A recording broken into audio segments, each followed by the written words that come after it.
On October 22, 1989, Jacob Wetterling, his younger brother Trevor, and a friend, Aaron Larson, was playing at the Wetterling residence in St. Joseph, Minnesota. Since they had no school the next day, they went to rent a movie at a nearby convention store. On their way, the worst thing possible happened.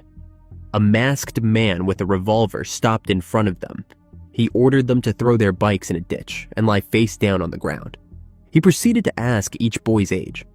Jacob's brother was told to run toward a nearby wooded area and not look back, or else he would be shot. The man then demanded to view the faces of the two remaining boys. He picked Jacob and told the friend, Aaron, to also run away and not look back. This was the last time 11-year-old Jacob was seen alive. The police launched an investigation and began looking for clues at the abduction site. They found tire tracks on a long driveway adjacent to the road, along with adult and child-sized footprints. With the community and parents on edge, the hunt for Jacob Wetterling quickly became one of the biggest search missions in Minnesota history. Shortly after Jacob's abduction, investigators in the Wetterling case learned of an incident that occurred over 9 months earlier. On January 13, 1989, 12-year-old Jared Shirel was kidnapped, assaulted, and physically threatened by an unknown adult man. What happened to Jared seemed very similar to what happened to Jacob. The man also had a gun and also told the boy to run and not look back. That incident occurred 10 miles from where the unknown man stopped the Wetterling brothers and their friend. Since Jared survived the attack, he was able to meet with the police and give them detailed descriptions of the suspect's car, clothing, and voice. A composite sketch of the suspect was drawn and released. The abductor was a man in his 40s or 50s, had a deep, raspy voice, and said he had a gun. But unfortunately, after a thorough investigation and the review of all available leads and evidence, no suspects were found, and that lead to the case went cold. 4 months after Jacob's abduction, his parents, Jerry and Patty Wetterling, formed the Jacob Wetterling Foundation, an advocacy group for children's safety. The Bridge of Hope, a crossing of the Mississippi River near St. Cloud, was named in Jacob's honor. In May 2014, investigators confirmed that they were taking another look at this case, as well as other child abuse cases. Finally, after almost 27 years, in October 2015, a man's DNA was linked to the abduction of 12-year-old Jared. His name was Danny James Heinrich. A statute of limitations has, however, expired, and he could not be arrested. He was, however, a person of interest in Jacob's disappearance back in 1989. Heinrich was interviewed and a DNA sample was taken, but he was not charged with the crime and was immediately released. A search warrant was granted and explicit child images was found in Heinrich's house in Annandale that led to his arrest on October 28, 2015. He agreed to confess to taking the life of Jacob and take the police to the spot where he buried him. In return, the police could not charge him with ending the life of Jacob. On September 1, 2016, Heinrich took the police to Jacob's burial site in Painesville. It is 30 miles from where he first picked up Jacob. He claimed that he got frightened when he heard a police siren and then shot Jacob twice and buried him. However, a year later, he moved his body after noticing that Jacob's jacket had become exposed.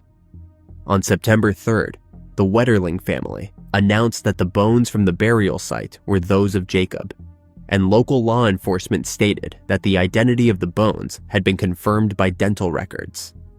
Jacob's mother, Patty, said, "All I can confirm is that Jacob has been found and our hearts are broken. I am not responding to any media yet as I have no words." On September 6th, Heinrich made his confession that he took the life of Jacob, and he also admitted to kidnapping and assaulting Jared Shirel. He was then only charged for having the explicit child images in his possession. In January 2017, he was sentenced to 20 years in Federal Medical Center, Devens, a federal prison in Massachusetts. In sentencing Heinrich, Judge Thunheim said, "We will not pretend that this crime and sentence is about explicit child images.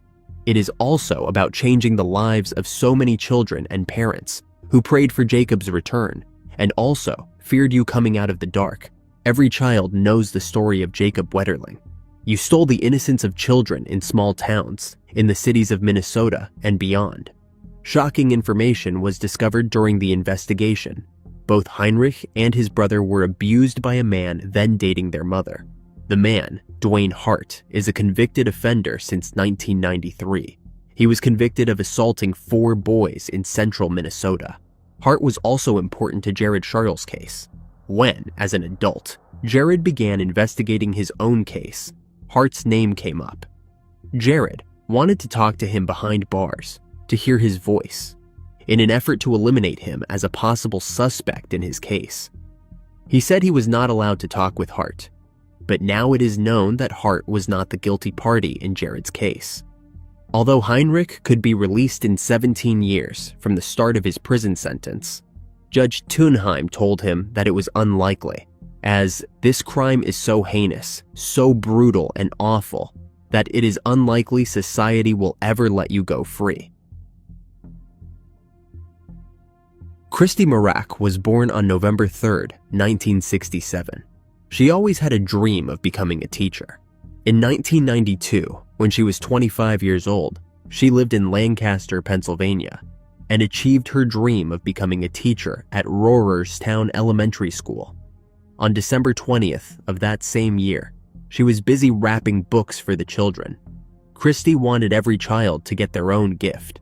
Unfortunately, she was never able to deliver the presents to the students. The next morning, on the 21st, her roommate left for work at 7 a.m., but Christy never made it to work that day. When the principal, Harry Goodman, heard that Christy had not showed up yet, he immediately got worried, as it was so unlike her. He tried calling her a few times, which she did not answer. He then decided to call her mother. Christy's mother gave the principal her address.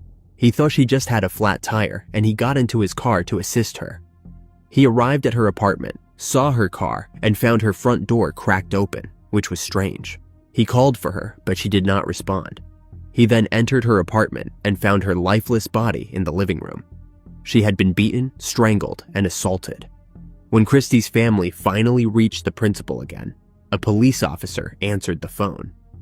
Vince Mirack, Christy's brother, said, "We kept calling and calling and calling, and finally, when somebody answered her phone at her apartment, they acknowledged themselves as being someone from law enforcement and that there has been an accident, and she passed." The books that she wrapped up for the kids was all scattered over the floor. There was also a cutting board found in her room that she may have used to try and defend herself with.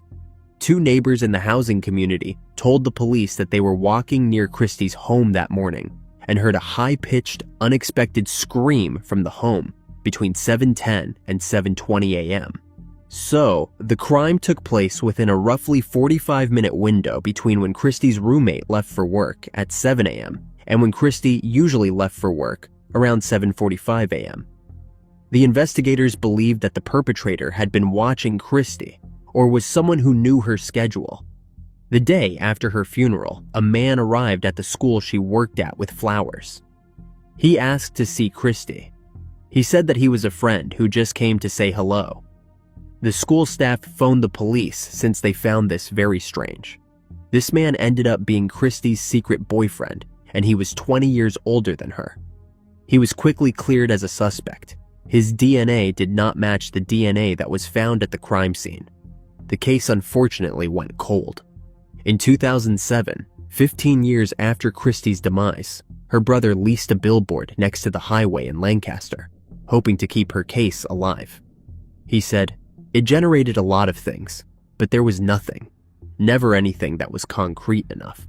In 2016, 2 decades after Christy's life was taken, Parabon Nanolabs became involved with this case. They used the DNA found at the crime scene to create a picture of how the suspect possibly looks.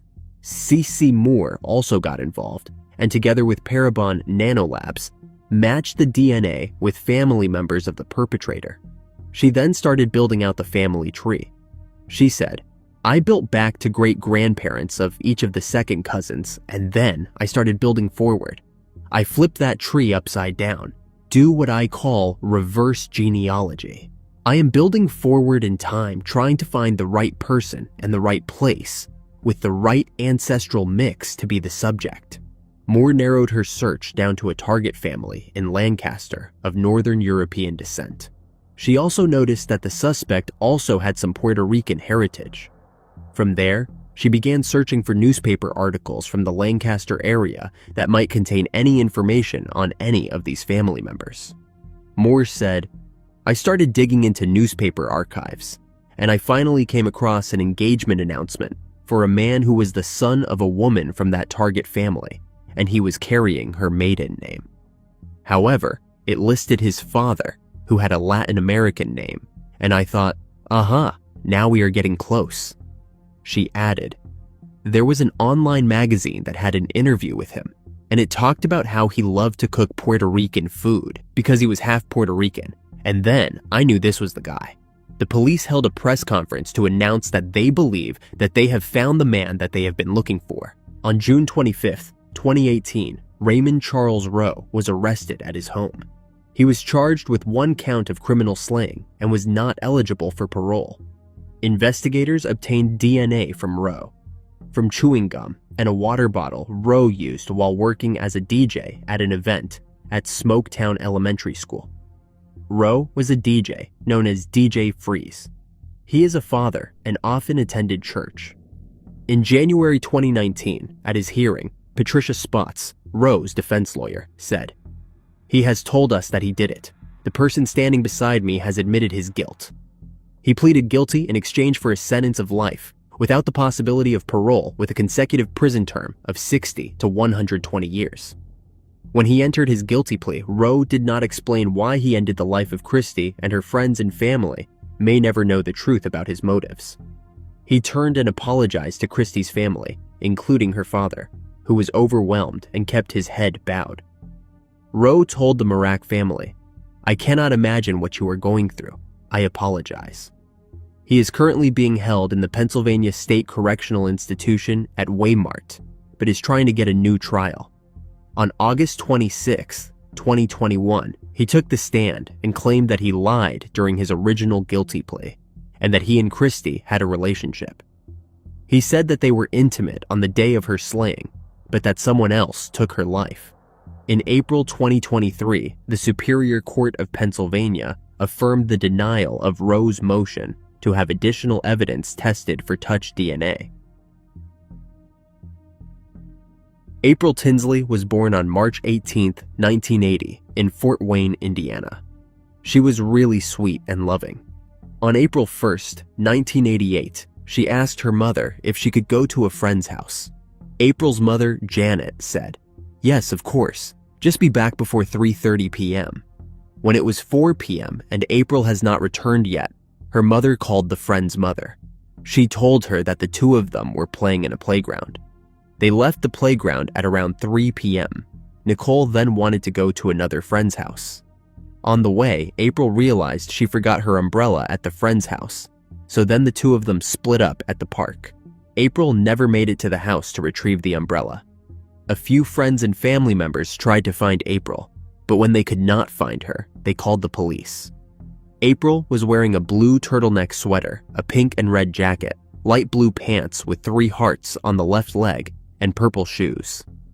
3 days after April had gone missing, a jogger found a body in a ditch just west of Spencerville, Indiana. The body was identified as belonging to April Tinsley. April's mother, Janet Tinsley, said, "Right now I am numb." April was fully clothed, but one of her shoes was missing. They did find her shoe about 800 feet, or 250 meters, away from where her body was found. The police think that the perpetrator saw the shoe still in his car and threw it out while he was driving. The next day, a motorist came forward, saying that they saw a suspicious blue pickup truck on that part of the road. Another witness came forward, saying he saw a little blonde girl that matched the description of April walking on that road, and she then got picked up by someone in a blue truck. The witness described the person in the blue pickup truck as a male in his 30s with sand-colored hair. An early suspect was a guy named Moose. He was a local gang member. People claimed that he would go up to children in the park and say inappropriate things. Moose passed a few polygraph tests, and there was no real evidence, so the police started looking to other people. 2 years after April disappeared, the police received a call from a man claiming that someone wrote a disturbing message on the side of his barn. The message read, "I take the life of 8-year-old April Marie Tinsley. Did you find her other shoe? Ha ha ha. I will end someone's life again."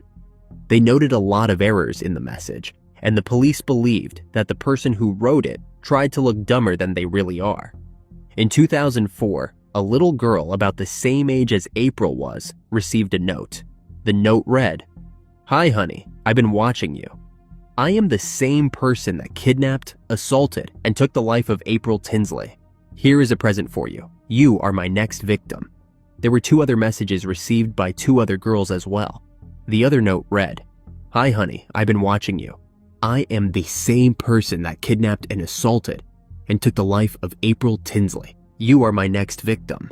If you do not report this to police, and I do not see this in the paper, I will blow up your house." 3 of these notes were left on girls' bicycles, and another one was left in a mailbox. Another tip came in of someone accusing their own father of being the perpetrator. This man actually lived really close to where April did. He had a history of child assault and had a Polaroid camera that he used to take pictures of children. A few days after April's body was found, this man also painted his blue pickup truck a different color.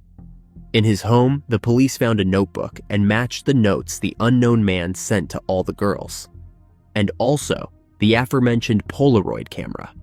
When questioned by the police, the man claimed that he was working on the day April had disappeared. The police then checked his records at his work and found that he did not work that day or the day that the April's body was found. However, as guilty as he looked, his DNA did not match any of the DNA found at the crime scene. Parabon Nanolabs then got involved in this case. They did some DNA testing and reported that the perpetrator was from English or German descent. The list of suspects was then narrowed down to 2 brothers. In July 2018, after a whole lot more testing, they were finally able to identify the man as 59-year-old John D. Miller. DNA from Miller's garbage matched DNA from the crime scene and from the taunts. And when police brought him in for questioning, he confessed. Miller said that he had planned to kidnap a child, but he had not seen April before abducting her. He said that he asked her to get into his car, and he took her to his trailer where he assaulted her and then took her life. At night, he took her body to a ditch. On December 21st, 2018, he was sentenced to 80 years in prison. Miller's earliest possible release date is scheduled for July 15th, 2058, when he would be 99 years old. April's mother had feared over the years that an arrest would never come. She said, "I cannot believe it is finally here." Mia Zapata was born on August 25th, 1965. She learned how to play the guitar and piano by age 9. In 1986, she and 3 of her friends formed a punk rock band called The Gits. It was active for 7 years until it released their final album in 1993. On July 7th, 1993, at around 2 a.m., Mia left the Comet Tavern in the Capitol Hill area of Seattle, Washington. It was the last time she was ever seen alive again. She met her attacker after 2:15 a.m. and lost her life due to strangulation and was badly beaten up. Mia was not identified at first, as she had no identification on her when she was found near the intersection of 24th Avenue South and South Washington Street at around 3:30 a.m. She was then identified by the medical examiner as he was a fan of the band.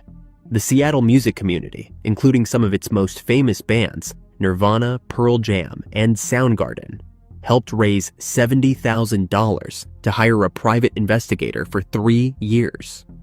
The funds dried up without any major breaks in the case. It took exactly 10 years for this case to be solved.